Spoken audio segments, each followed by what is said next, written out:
By the end of this video, you will be able to analyze a game, know exactly what you are doing wrong, how to fix it, and be a baller. Let's go.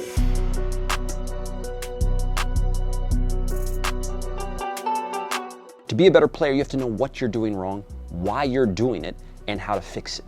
Analyzing a game is not a matter of you going, oops, missed a shot, missed another shot, shit, got nutmegged again. That's not analyzing a game. That won't do anything. Also, try not to isolate events. We're looking for tendencies. If you can find your tendencies, you can fix them. Just like in life, your habits are what make you, not isolated events. All right? Now, some of you might not actually even be able to see your own games, which is why something like Vio would be perfect for you. What's that? They're the sponsor of today's video. What? What is Vio, you ask? Vio is an AI camera that lets you record football matches without one of those pesky humans that are always messing things up. Incredibly easy to set up. Start the recording, Vio will do the rest. It automatically follows the ball, marks highlights for you to check out right after the game. It's got a 180-degree panoramic view, so don't worry, you won't miss a thing. We even tried to trick the AI by blending it into the background. It's too smart, or we're too stupid, I don't know. It understands the game. One cool Vio cam is $9.99, but of course you have to choose the subscription for you. And if you're using it for one team, you go right over here.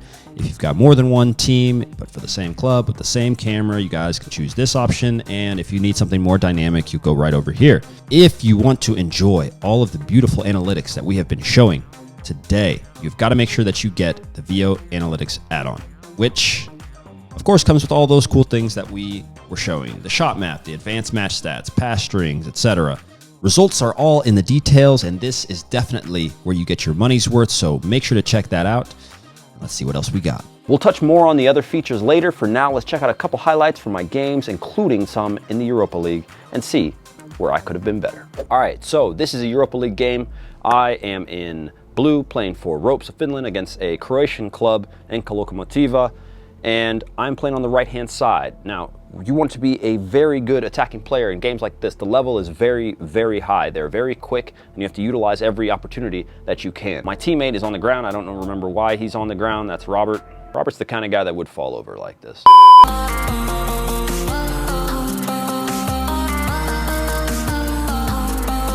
I'm just kidding, he's a great player. And he's got this really, this is a tangent, but it's worth the tangent. I think Robert plays in Miami now.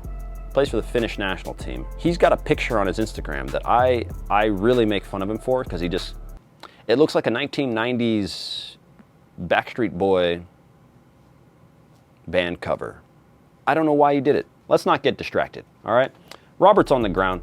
I'm obviously coming to support him by making sure that we put pressure on the ball immediately. That was our game. I put my body in between the player and the ball. Rather than tackling, this is something we talk about too, rather than just smashing the ball, because that's what I could have done in order to, now I've got to worry about keeping possession. So the guy comes to pressure me. I'm now being double teamed. I drag my way out of it. Nice.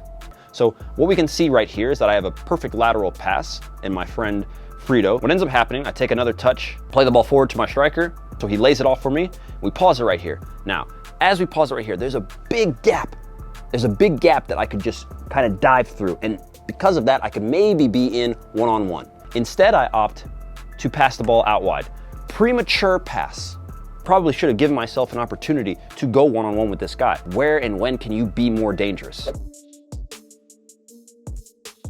Once again, I'm out here on the right, different club, playing in Baku against a club called Neftchi, who's an excellent club and very technical. So I take the ball out of the air, good turn, player is coming to pressure me. He's actually the left back who loves to attack, which is a very hard thing to deal with if you're a right-sided player playing against somebody who always attacks, right? You want to make them defend, not the other way around. So as I take off, you can see a little hesitation, a jump, and clear over his tackle. Right here, as we have it paused, there's a little option for me to split this right there, and then continue my own run. At least I would have diverted these defenders. Now, I decide to beat this guy, step over. He's the most half-hearted challenge you've ever seen. I think he just wanted to trip me, all right? But what ends up happening is that now I'm further isolated. The center back is coming, the defensive mid is coming, right? And my teammates are nowhere to be found. The defensive mid now comes to press. The center back is committed all there. There's tons of space, big gaps. I try to take another touch past them. At this point, probably gonna lose the ball. As you can see, what actually ends up happening is that, boom, I lose the ball, so I got a nice little punch in the face too, and thrown back a little bit. You don't wanna dribble yourself into isolation.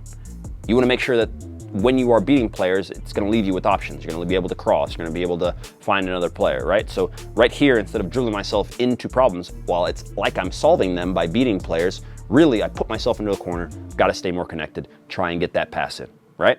Now, no matter what level you are at, if you're playing on a crap field or the best field in the world, you always wanna make sure that you're trying to get better. This striker, regardless of the level, does some things very good. This striker turns and gets away from his defender.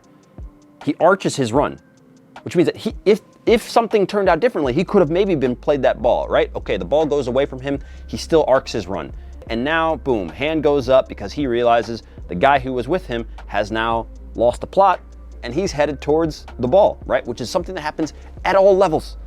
The focus is on the ball. It's hard for you to remember that this guy's here, you know, and the ball's here, and now all of a sudden he's over here, you gotta watch him, but you gotta watch the ball at the same time.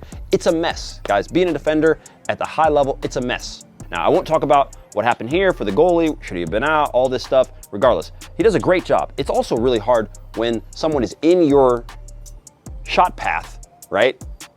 And you still have to finish it.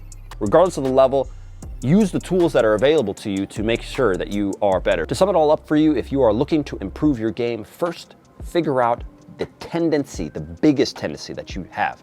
What are you doing wrong that everybody knows about that's stopping your game? Then figure out, why do you always do that? Are you trying to hide from getting the ball in tough positions? Are you trying to hide from getting the ball in the wing? Do you just have your eyes only on the ball, right? Are you diving into tackles? Something in your game to everyone is glaringly obvious. You need to fix that, right? Once you figure out what that is, figure out why you're doing it, then guys, in training, all you wanna do is hone that down for a week. This thing, keep that in your mind. Before you play, tell yourself, don't dive in, don't dive in, don't dive in, all right? Focus on that for a small period of time, and then you'll notice that the new habit will form. And once that new habit forms, then you can address a new problem. But don't just pick and choose, I did this thing and then I'm gonna do that for one day and then the next. That won't work, all right? Make it a whole encompassing thing and you'll be good. That's the vid. You know what to do. Leave us a like, comment down below, subscribe, and a big thank you, of course, to our sponsor, Vio. Check out the links right down below for them. And if you wanna learn more on how to increase and improve your game and your fun on the field, GOLUREMI Nation is the place for you to be. That is our members only fight club for footballers. Link right down below. We will see you guys next time. Peace. Back